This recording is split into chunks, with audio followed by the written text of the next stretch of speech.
Welcome back to the Livingstans stream. Today we are here to talk about Stormborn, and we can't do that without a load of lovely people. So let's just reveal everybody. Here's the crew. Of course, we have the fabulous Dr. Michael Livingstan with us. How are we doing, sir? I'm doing great. Yeah, good. Yeah, so awesome to see everybody. Thank you. It's great to see you too. And then right below me, we have Sherbet Mango. How you doing, Sherbet? Hello. Good morning, afternoon, evening. Evening, all of those things. Middle of the night. Hopefully you've gotten up to join us. If you're in the middle of the night, just everyone should be awake and watching this. And then below that, we have Alomi. How are you doing? Hello, I'm great. Good. We have a new face this time. Andrew, how are you doing? Doing great. Hello from beautiful uptown Oakland, California. To steal a phrase. Nice. Bright and early. And then just over there, we have the fabulous Leia. Roof Mistress Leia, how are you doing? I'm so excited for today. Good. So we're here to talk about Ark of the Covenant. No, sorry, Stormborn. So, fair warning, if you haven't read, let me just get the other two, I keep them here. If you have not read Seaborn, and then Iceborn, and then Stormborn, you're going to get a lot of spoilers today. So, Michael, hurry up and finish. He was joking in pre-show that he hadn't finished reading the book. So. Oh my God, that happened? Pretty much how it was. Yeah. Yeah, if you haven't finished them, folks, you're going to get spoiled. So there's your fair warning. And I'm just going to hand it over to Alongwe, and we are going to crack in and have some fun. So I think first we wanted to highlight the article that Grace wrote on Dragonmount before we get into our Q&A. Pop that up there. Which was very cool. Very, very gracious, one might say. Yeah. Very, very cool that she did that. And yeah, I love how cool those books look. Yeah. They do look really cool. It's a fantastic article. She goes through pretty much the whole series. So it is a little spoilery, but it's a good discussion of the whole series and why you should read it, which we all have. Yes. That's all. Is that? Okay. So do we have a link for that for people if they haven't? Right. Oh, yes. I've got that 100%. That's going to be thrown in chat, folks. Yeah. Okay. So here come the hard-hitting questions. So we're going to start by discussing the clues that more than one of the cultures come from the same people.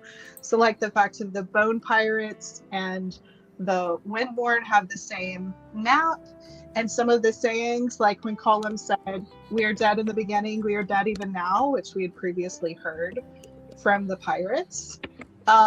So we know the last time we talked to you that you have lore. You're not really willing to share everything yet because of sequels possible.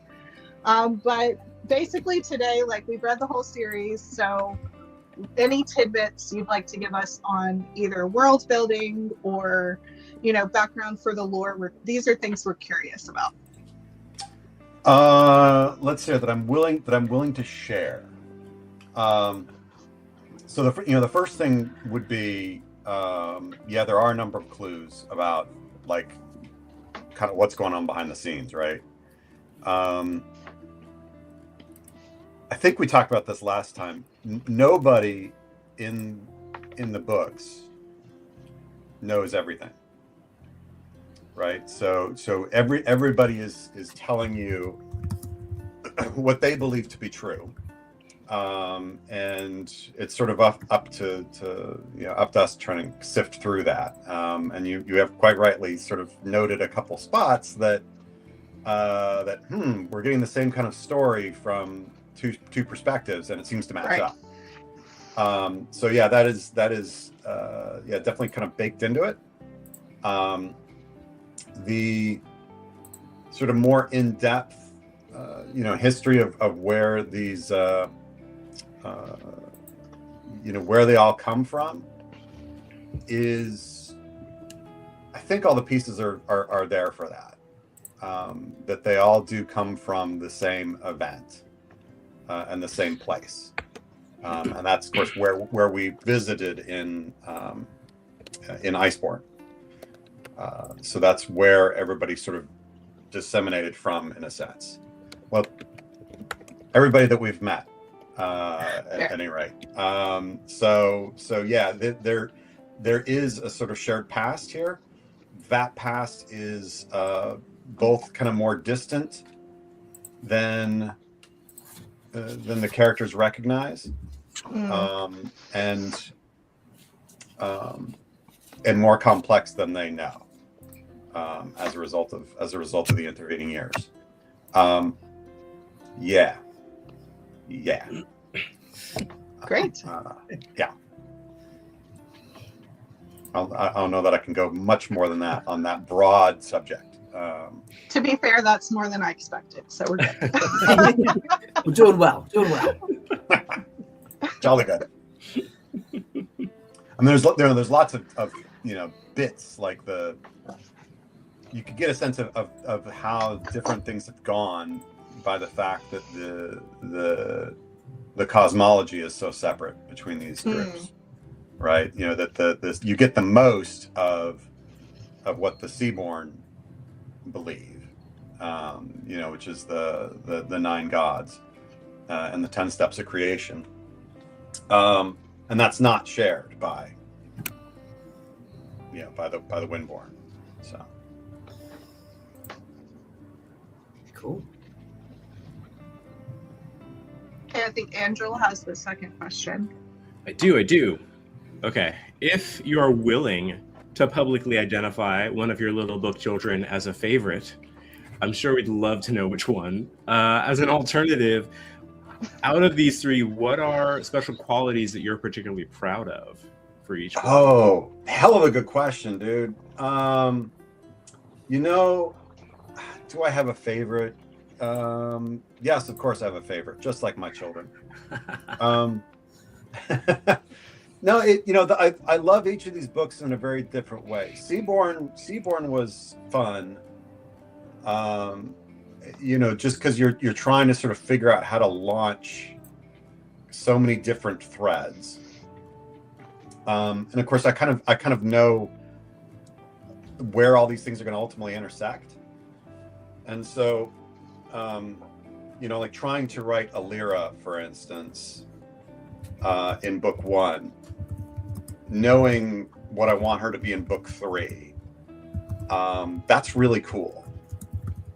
But also writing book 3 in which, all right, here she comes, that's also really cool. And Iceborn itself was a lot of fun to write. I think just getting into the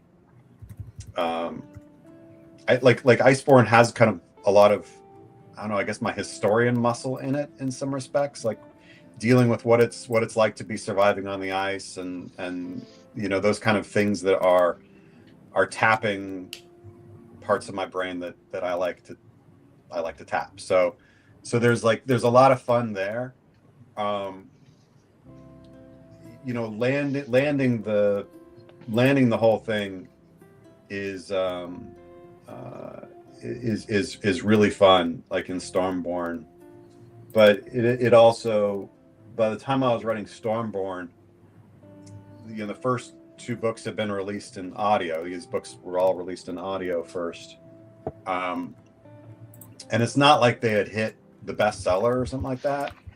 So the 3rd book was also kind of hard to write because you're like, well, does anybody care? And nobody really has, and so you're like, We wow. care. Well, thank you. I know, but like in that moment of writing, you're like, well, is this going to go anywhere? So that was like a little bit tough, but I at the same time, I just wanted to see these characters have the fulfillment and have what was going to happen at the end, and it did, and hopefully I pulled it off. I think you landed the plane fantastically. I thought it was a great, pulled those threads together. I thought that was terrific. Yeah. Thank you. Yeah, because I wanted the emotional punch of the ending, and it's an emotional punch for me too. So that's always pretty awesome difficult also. Like there's things that happen that I didn't want to happen, in the sense that I love these characters. But yeah, I don't know that I have a favorite. They're just like that. I love them all in very different ways. Kind of a weak answer, I suppose, but there you go. That's fair. Totally reasonable. Sure. Very diplomatic. Very diplomatic. Going back to Iceborn, Turek mentioned the 3 lessons of the guild. The first lesson is that books can lie. And the second lesson is that books cannot lie. And the third lesson he taunted us with in book 3, and we still do not know what the third lesson is of the script keys. Are you willing to share what the third lesson is? To quote a great man, the third lesson dies with me. Oh No. But he's not dead. Oh, so rude. Who am I to gainsay Turek, man? Turek's like, no, man, there's a line, buddy. There's a line in the sand.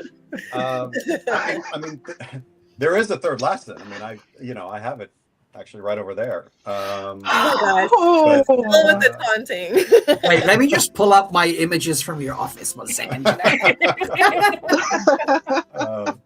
Yeah, I actually keep. All writers figure out their own ways of keeping track of lore and stuff, and I've got 2 files that are just Seaborn, all kinds of all sorts of backstory stuff and things. And then I have noted, have I told anyone, what's public knowledge or whatever, what's in the books, okay, I've given that one away, or I've made a reference to this thing, but I haven't talked about what it is. And I tried to be very careful about, again, sort of planting seeds, some of which you would have the pieces to put together or whatever, and others you just don't get to know everything within the confines of one narrative. Are there clues for the third lesson? If we go back and reread carefully enough, do you think there's clues? I would, yes, but I wouldn't say that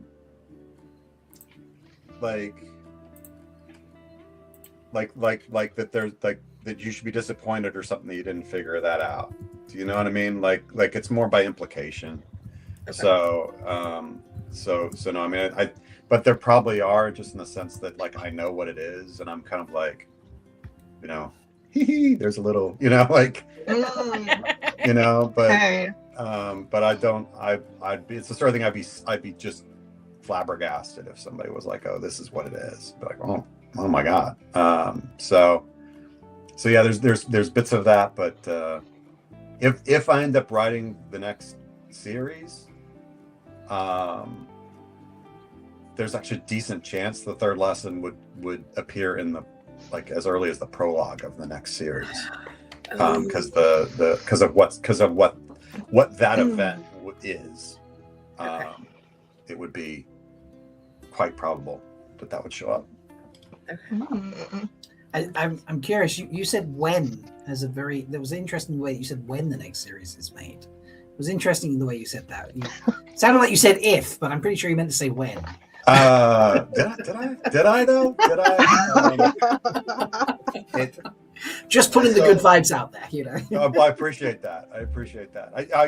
I would love to write the next thing. I mean, because like knowing what the sort of what would open the next book, and what that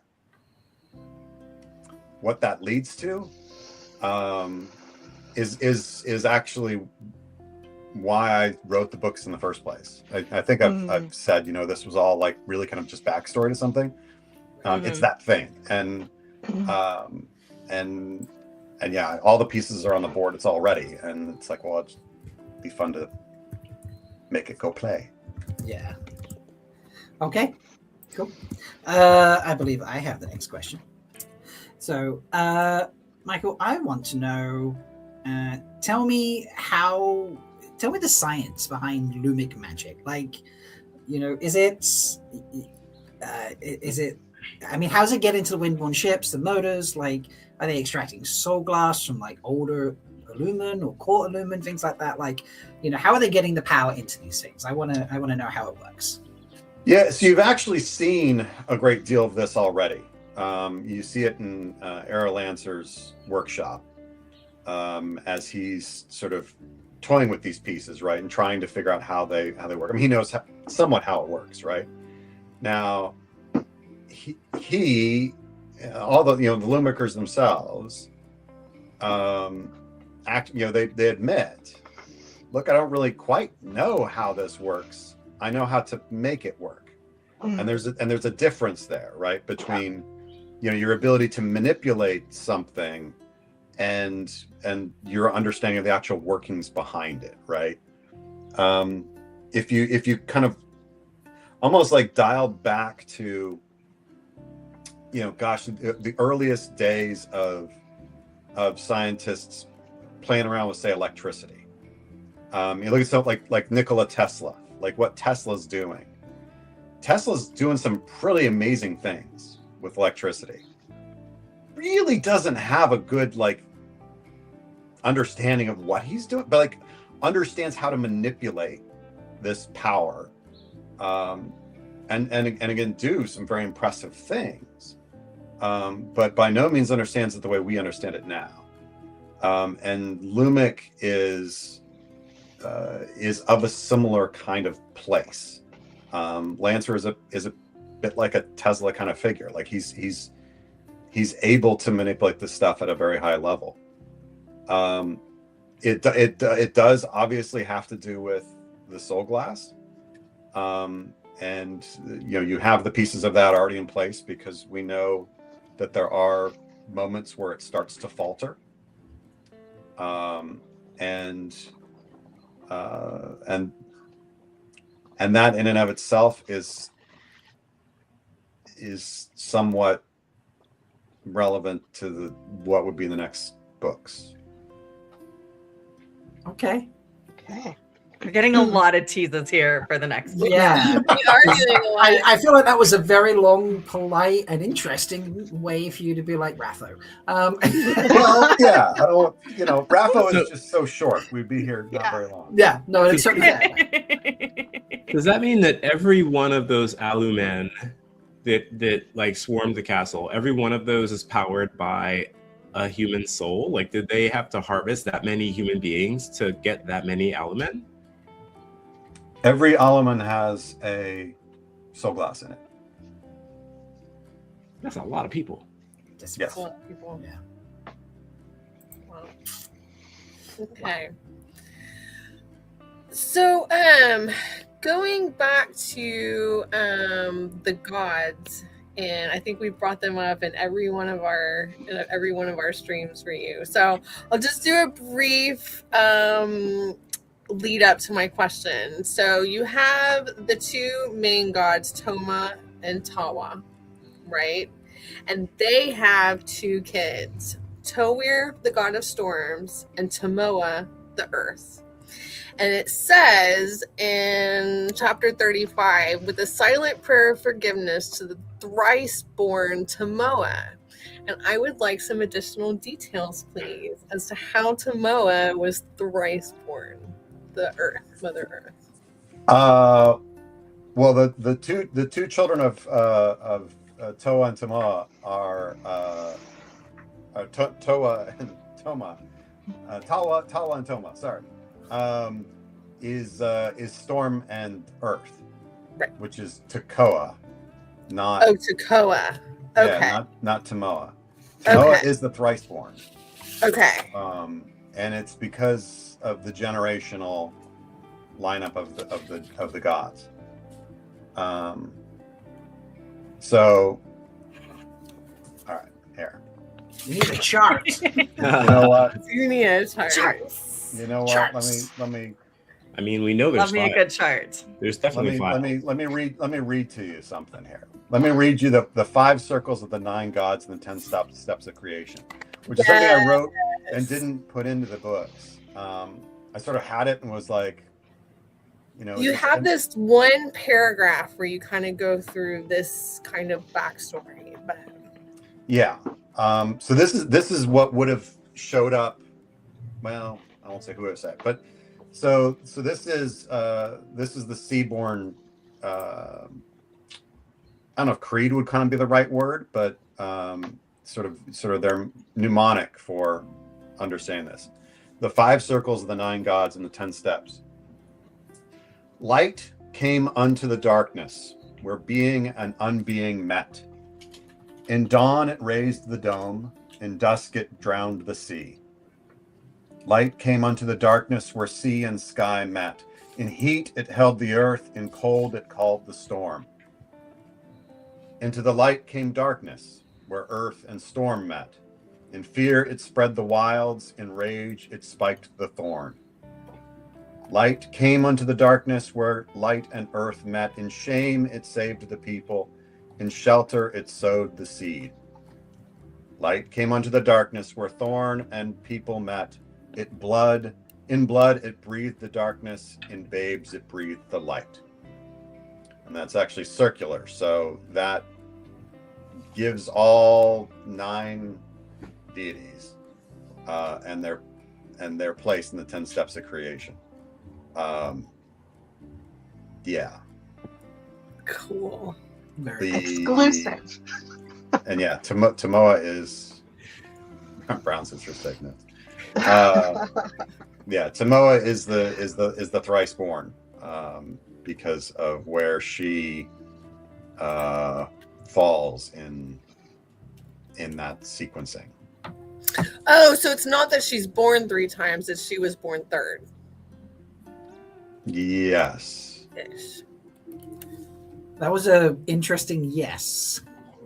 Yes. Well, he said it was cyclical. So Yes. Yes. There's I'll answer about LBF. Oh my god. I have some follow-up questions about the gods. Rob, do we have an extra minute for that? Is that cool? Yeah, I think we're doing good. I think we've got time. Yeah. So first follow-up is, I was curious, are you just sitting around drinking brandy, imagining cosmologies? Like, is that a thing? Do you have other cosmologies in mind, like sets of gods and creations? Like, does that just happen? Yes. Yes. Except it's gin, not brandy. Yeah, it's Welsh, I mean, Welsh like shit. the brandy doesn't really apply, but yeah, I find, I find mythology just simply fascinating. I always have, and when it comes to sort of world building, I would find it incredibly difficult to do that if I didn't have any kind of sense of the cosmology of these people, especially when it comes to them sort of their thinking about themselves and their place in the world. So it was very necessary for me to know that. Nice. And are most of your cosmologies also fixated on body parts, or just this one? No shade.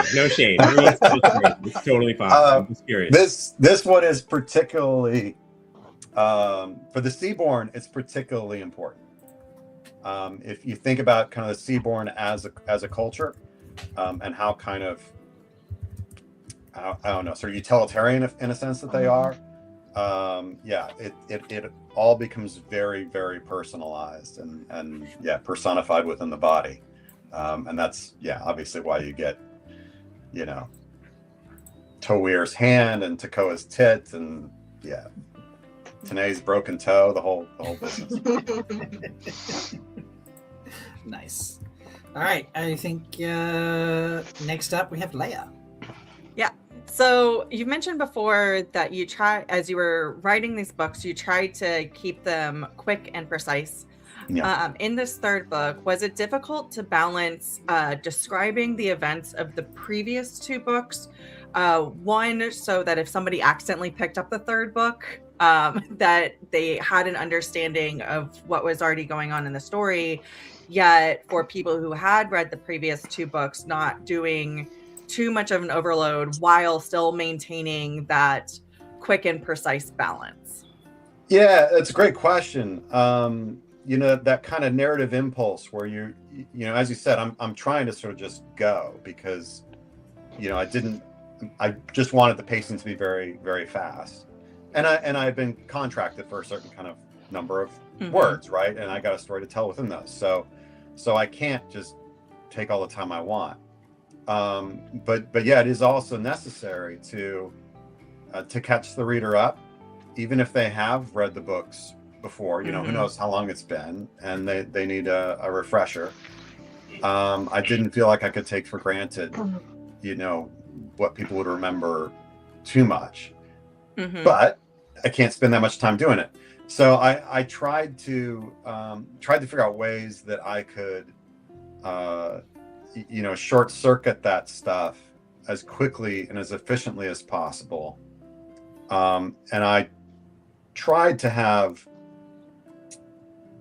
almost each book kind of stands on its own, but the way that I tried to resolve each of the three parts, you would miss a lot if you hadn't read the previous books, but also hopefully you'd be able to kind of catch up midstream and you would still have something at stake.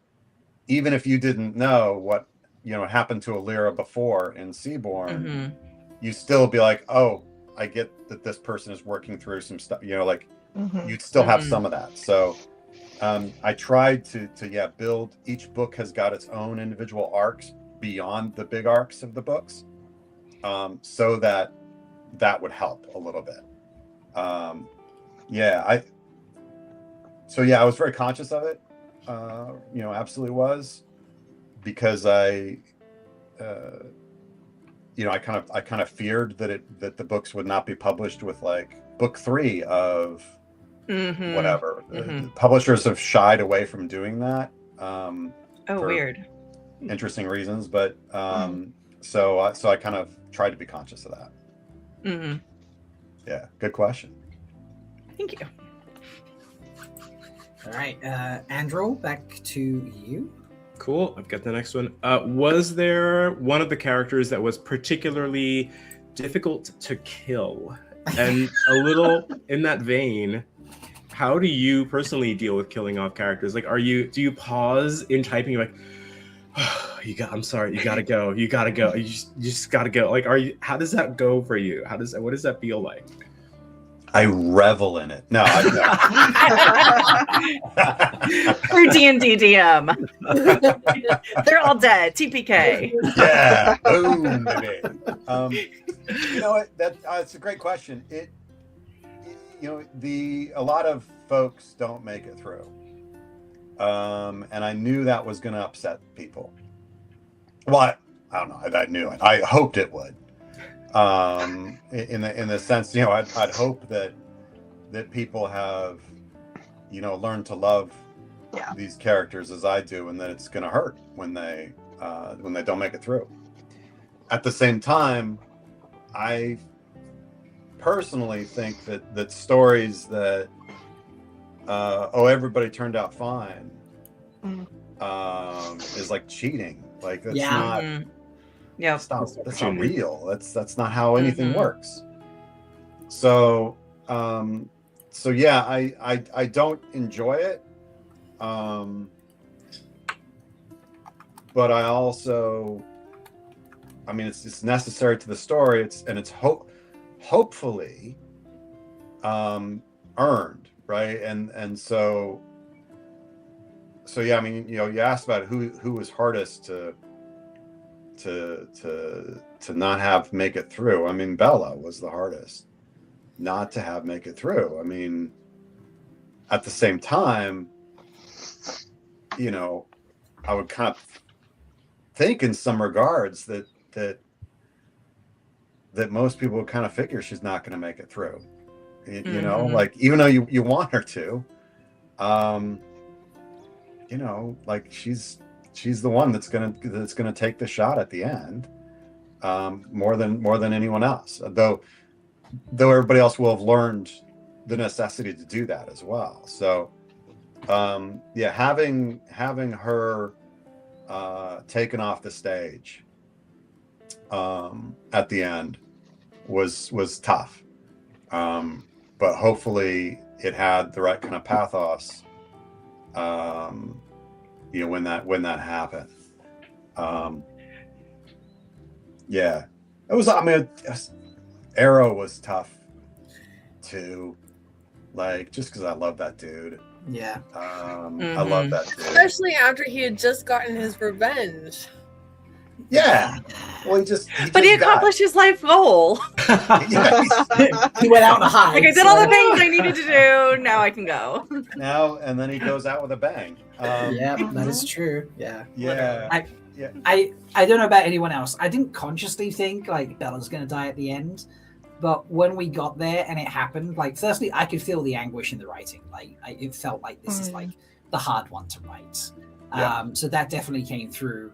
But I was sad she was gone, but I was like, this was like so perfect for her arc. Like, it just really worked for the story. So I don't know how that came for anyone else, but I read that, I'm like, oh man, she's gone. But also, this is kind of where it felt it was going to. This was the moment she was going to like give it all, basically. So yeah, you nailed that for me at the very least.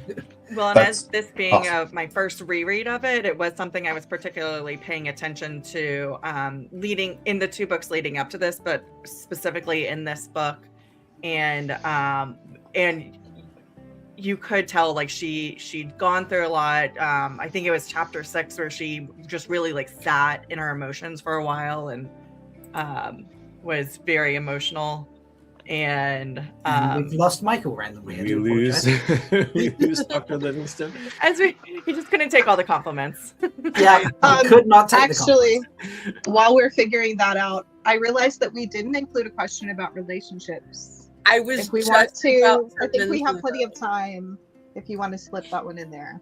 Okay. Yes. When we get it back. And here we go. Yay. Oh, let me just there we go. Sorry, I don't know what the hell happened. I was just like sitting there. Leia was saying nice things, and then I was like gone. I was like, ah! Sorry. It happens. Yeah, we were Leia, joking. You were embarrassed by the compliment, so you had to step away. That actually does sound right. It does sound right. Sorry about that.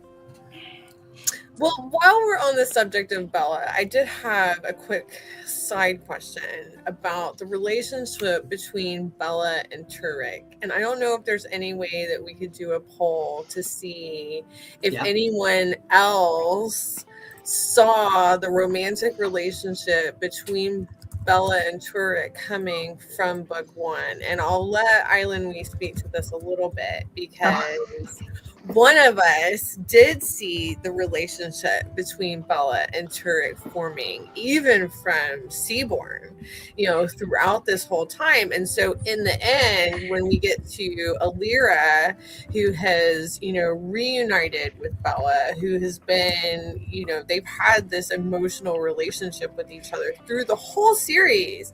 And then she said, oh, I'm fine with the fact that Turek and Bella have this thing now, and she's very mature about it. But one of us was like, oh yeah, of course that's a thing, and the other of us was like, oh, what, where? Well, I don't know what else to say. I saw it coming, and so I kind of was like, wait, we've started these queer characters, and now they're both going to pair with men, because we had Shay with Kaden, and then I thought Bella was just going to get together with Turek, and I was a little bit confused. So yeah, I was watching that kind of coming along, and I kept mentioning it in the Discord, and then Sherbert would be like, no, that's not happening.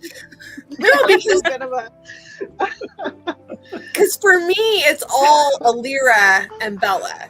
You know, they have this, connection at the beginning. And even though the Seaborn don't have a word or a term for a close emotional relationship between two women, it's very clear, and it's something that's called back to through the story. And it's something that they both grasp onto in order to get them through difficult times, is this, kind of really intense emotional connection and supportive connection that they have. And then when they finally do meet up together again, towards the end, and it's my favorite moment in the whole series. And so I was completely blindsided that Bella, I knew that she had this supportive, relationship with Turek, but I didn't really see the romantic relationship developing. Does she have a romantic relationship with Turek? I mean, Alira seemed to think so. And does romantic have to in the include text, physical? It could be an asexual relationship, so like you still have a very deep emotional bond. Like Turek was definitely attracted to her. Yes. And we didn't see a lot about like a reciprocal situation going on. Right. That was pretty obvious pretty early to me. Which is awesome. Turek from the beginning was like, hello there. Now of course, how you doing? He in as much as he can, Mm-hmm. because also he actually has physical impediments to even certain hormonal kind of reactions to the situation. So again, nobody has got full clarity on what's going on. I did want it to be that for most people, when Turek at the very end is coming through the debris, and sees, and he basically already knows she didn't make it, and he sees that he doesn't know how to handle that, and especially because socially it would be unexpected for him to have had any connection here, and that therefore it'll be so much more meaningful when that is basically accepted, as a known, that I'm aware that you had these feelings for her, Mm-hmm.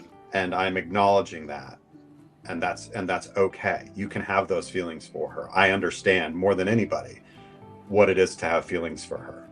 I wanted that moment of pathos to also be there from Alira, because I thought that would be very important. This sort of acceptance of what he has as well, and what he has to offer, which is something that she has had to learn. All these people in some way are learning to accept what they didn't start ready to accept. Mm-hmm. And that I wanted to be as part of that. But yeah, that's about all I can say about that.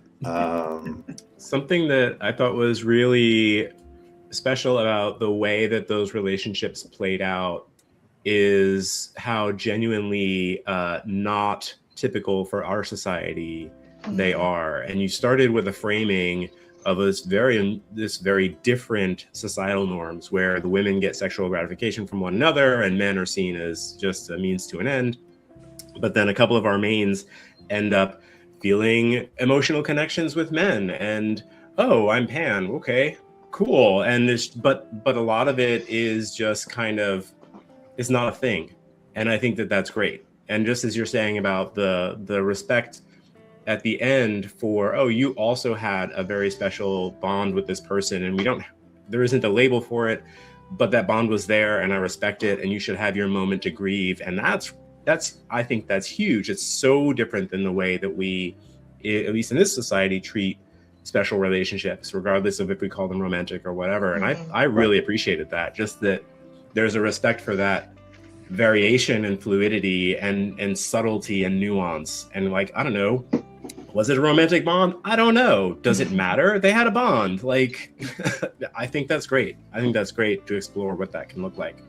That's so cool to hear, because that's, I mean, very much kind of where I wanted it to go, right? You know, this really is, you know, it's not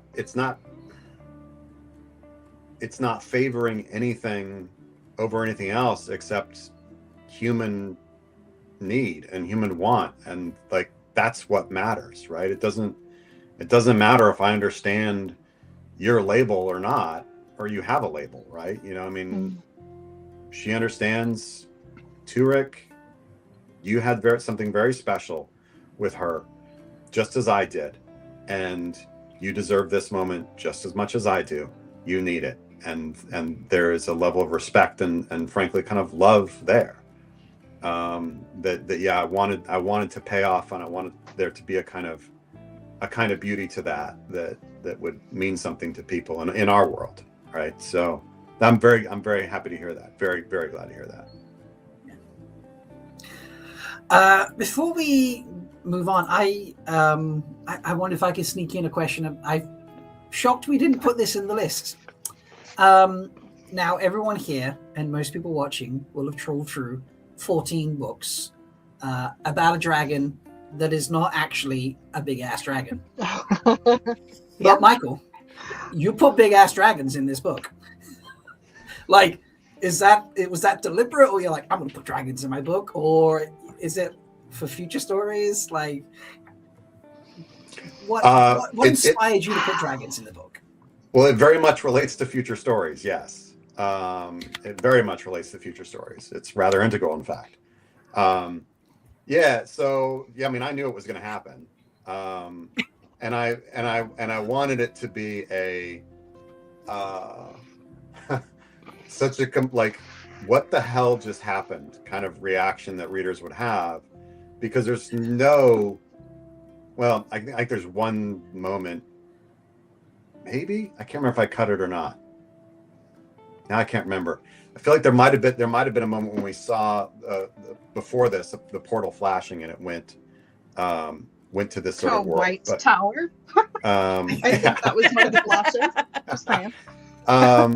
But yeah, that there really would be no prep for this, because there isn't. I mean, there really isn't. You know, it's just suddenly like, oh my God, this has now happened.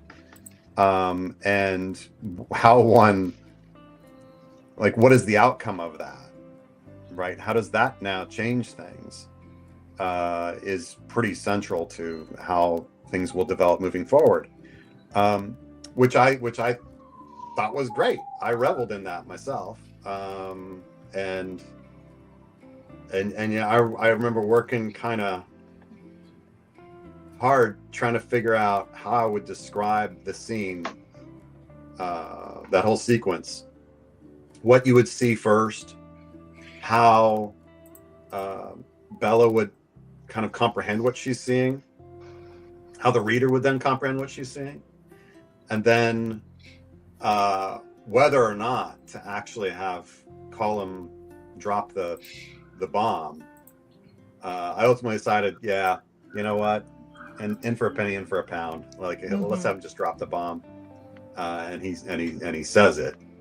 Yeah, I wanted that to be like just a kind of absolute kind of game changer, really, because it's so important to what comes next. if I write more books. Well, I definitely reacted that way. In fact, there's like channels and threads for discussing various groups of chapters in the books in the Livingstan Discord server.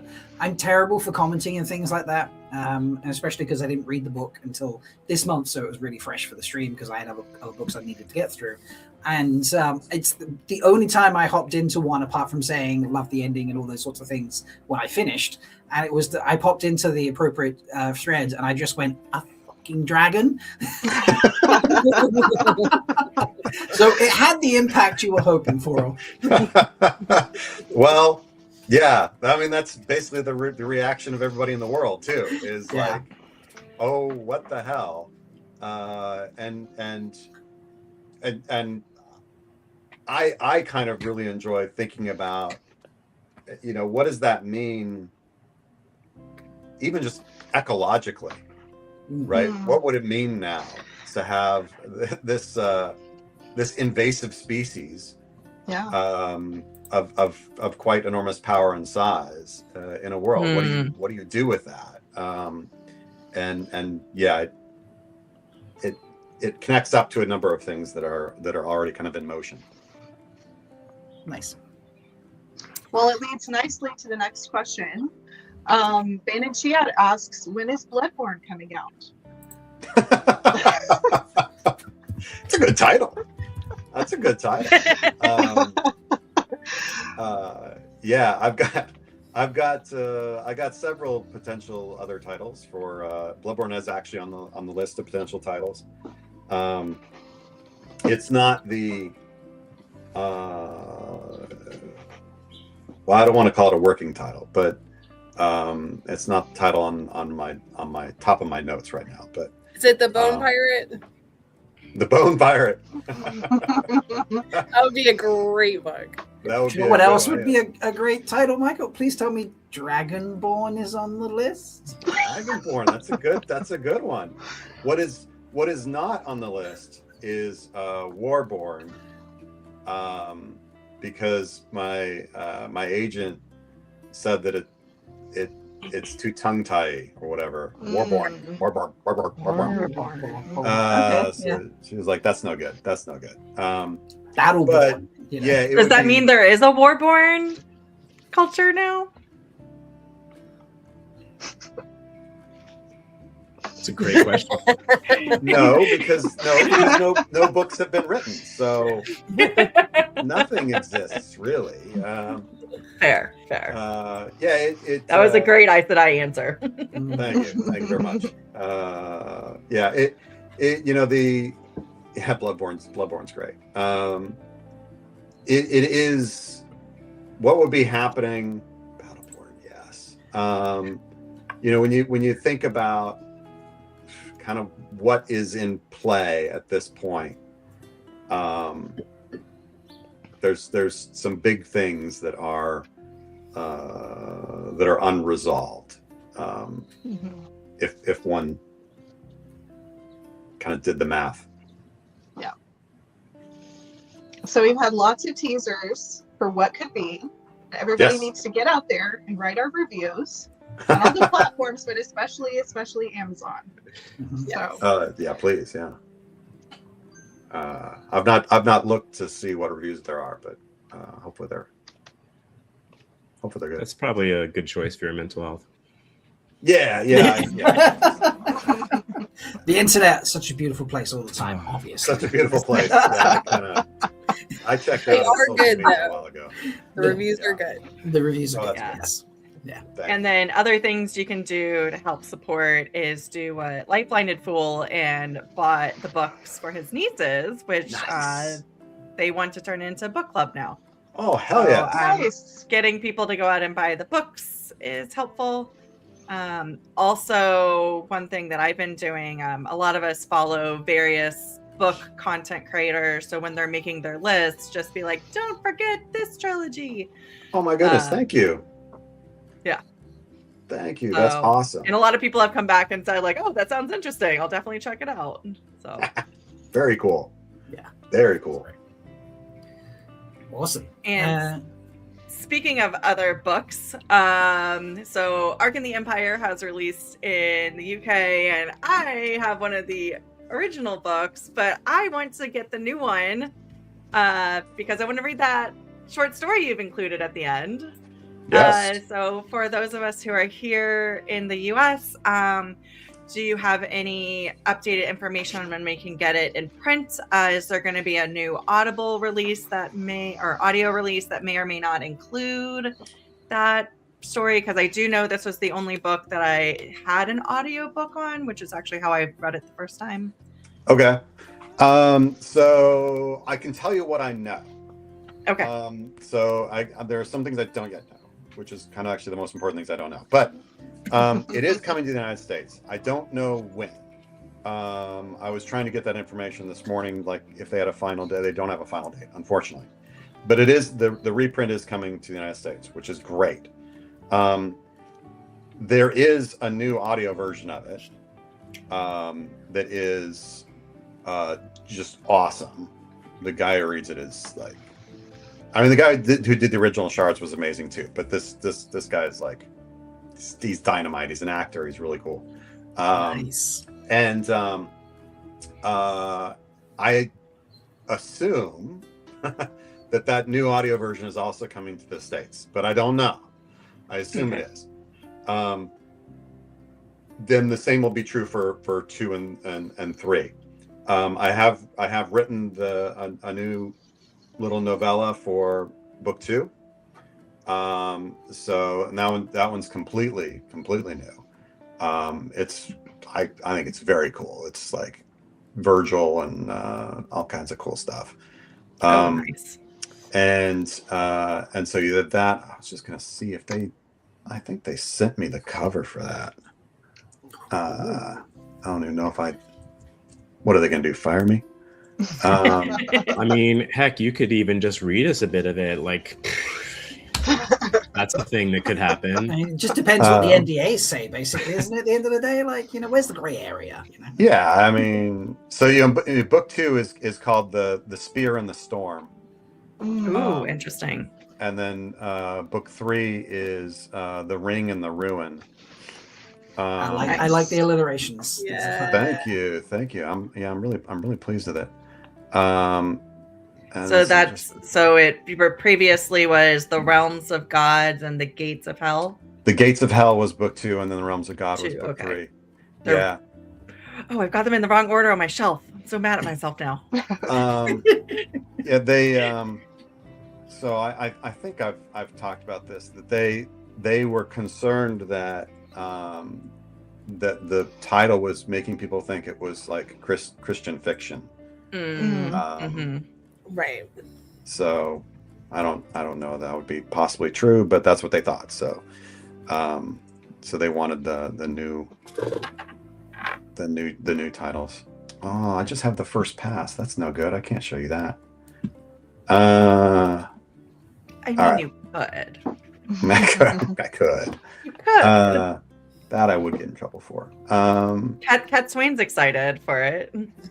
Oh yay! Yay! And the book, or the new short story rather, not the new book. The new short story is I think it's really cool. It's called The Stone and the Sibyl. And yeah, here's the first paragraph.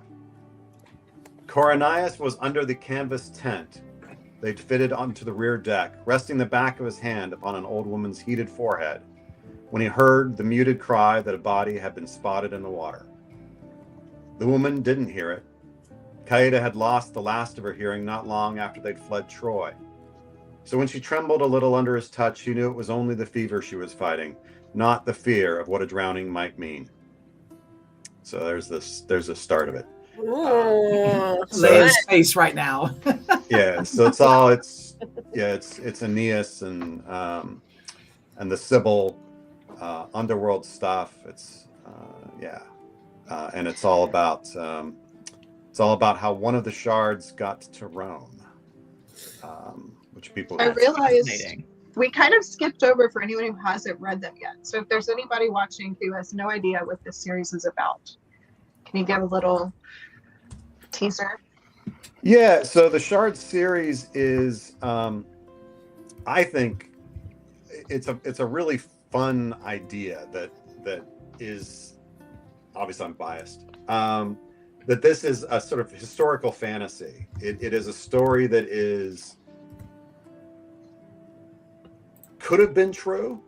I try very hard not to run afoul of any facts, but I retell the story of events in the past as if certain mythological, legendary things were real, like the Ark of the Covenant, the Trident of Poseidon, that these objects did exist and they had an actual effect on history, but that I can tell that story and it doesn't change our history. So it's weaving in and out of historical record.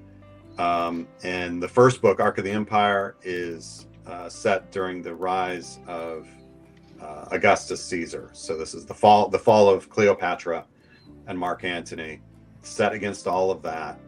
This story about kind of what was really happening behind those events.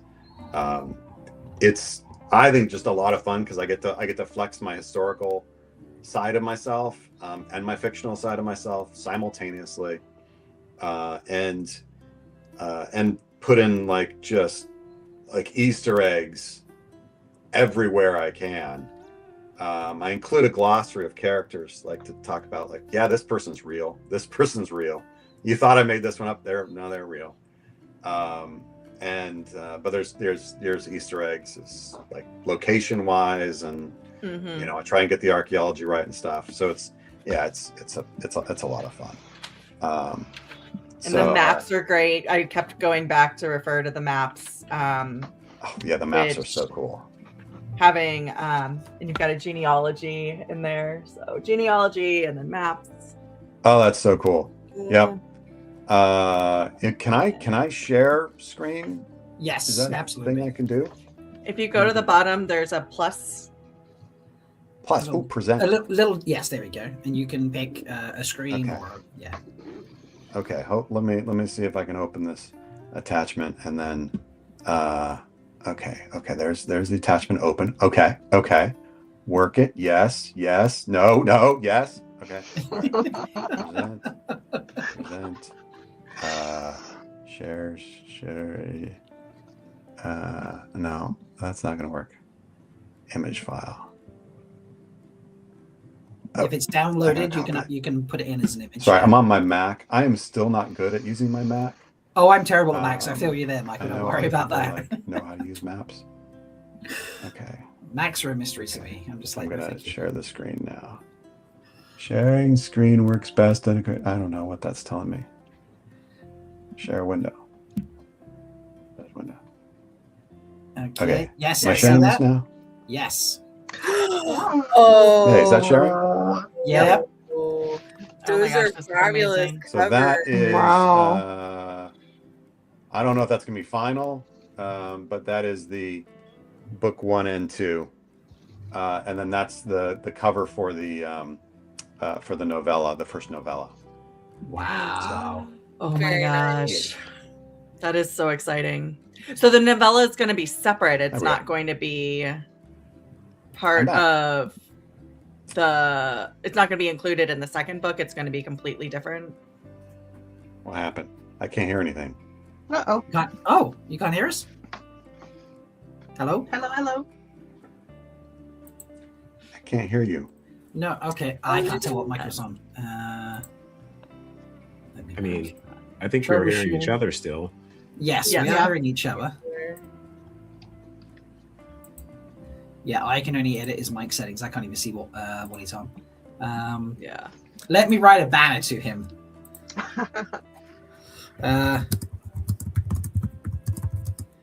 He's going to have to log out and back in, I think. Yeah.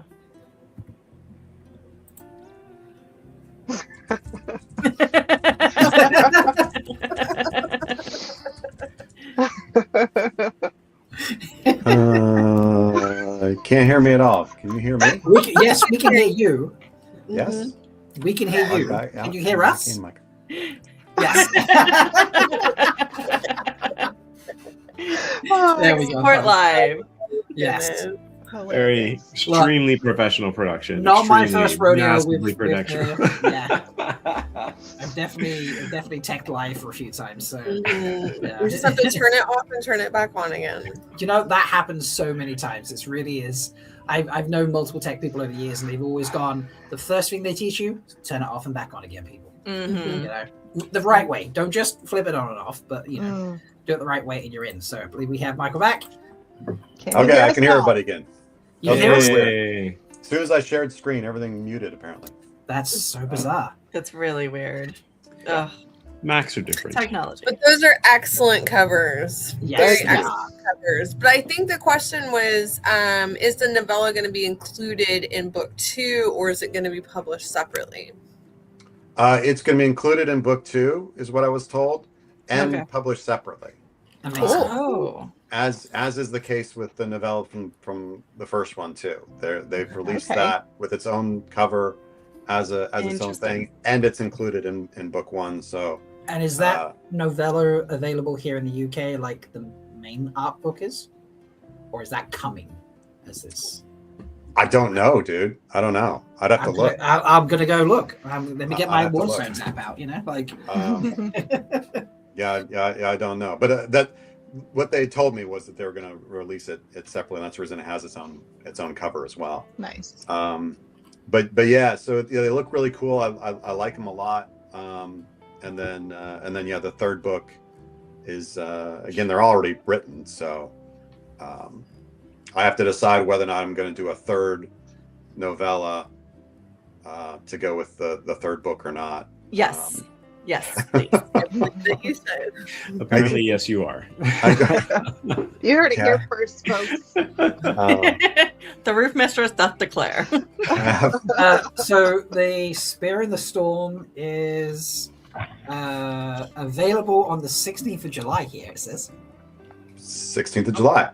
Yes. Okay, so that's book 2. Yeah. Yeah. Okay.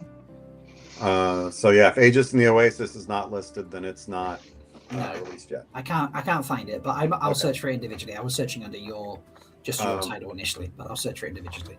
But yeah, again, they're all gonna come to the States. I'm sorry that hasn't happened yet. I pushed real hard for that to have already happened, but it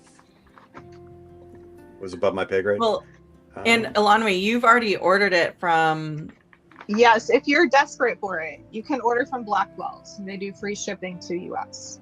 yeah, which is awesome, just for everything. Blackwell's is But- incredible. Yeah, I know we have audiobook readers though, so we're gonna wait to do our book club until we get the US release so we can all read with whatever our preferred format is. Very good, very good. Yeah, and the guy, man, I hope the old audiobook was great. The guy who did that was also really awesome. But yeah, the new one, the guy's he's an actor, and it's really impressive.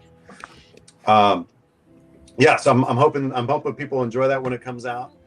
Yeah, I'm writing another book now, but there's no release date yet for that. So Fiction or nonfiction? nonfiction. Excellent. Yeah, that one is a yeah, like I can't believe I'm doing that one. So we'll see. Well, Scary. I'm excited about that. So I'm scared. So We believe in you. Any other crazy travel coming up soon?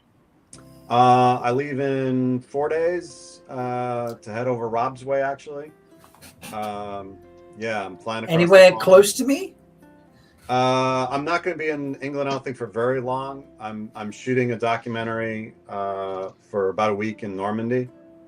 So yeah, I'm flying into London, but then I think taking the ferry across from Portsmouth. Oh, cool. Yeah, I think like a day and a half later. I think as soon as I get off over jet lag, they're like, "All right, buckle up, time to work." So I'll be doing that. That's a show on Omaha Beach.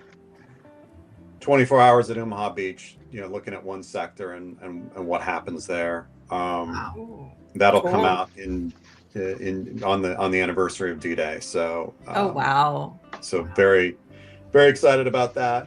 And then I'm doing other stuff too. I'm like in a couple weeks after that, or a week after that, I don't know. Future me's problem. I'm heading up to Alexandria to give a presentation on the Battle of Castillon. Sometime after that, I'm doing a Smithsonian thing on Joan of Arc. Yeah, Is that open to the public? the Joan will be for sure. Okay. For sure. Keep us posted because I live in DC, so I'd love to pop by. Oh, okay. And Okay. do live fan club. The Alexandria that's at a military history conference. Okay. So Geeks of the World Unite. Nice. Yeah. I mean, I'm always running around. I'm so bad at social media now because it's so evil. Mhm. And so I just don't do much with it. Which is bad, I guess. I don't know. It's just so unhealthy. That's what you have us for. Yeah, just email it to us and we'll pump it out for you. Thank you. You guys, I mean, you guys Got are Livingstans everywhere. Yeah. you guys are amazing. I'm still debating whether or not I'll be able to make WatCon this summer. Ooh.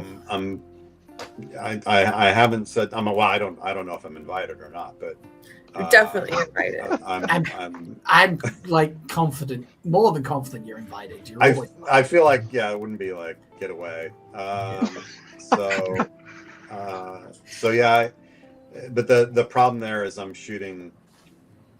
I honestly can't remember how many documentaries this summer, and so I will have been away from home for about 6 weeks, and I'll be flying back to the States, and that's basically when WatCon is. So if I went, I don't know what kind of shape I'd be in or what use I'd be to anybody, and I really will miss home. So we'll see, but that's possible.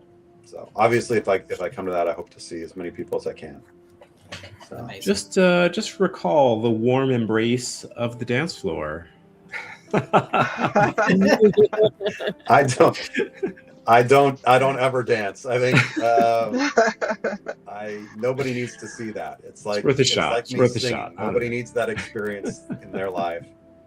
Think of how many people will buy you a beer, though. I mean, that's a way to re-enter the States. Just Welcome or a home. gin. I'll buy you a gin. That's cool. I'll buy you a gin drink. Somebody drag this man somewhere to sleep.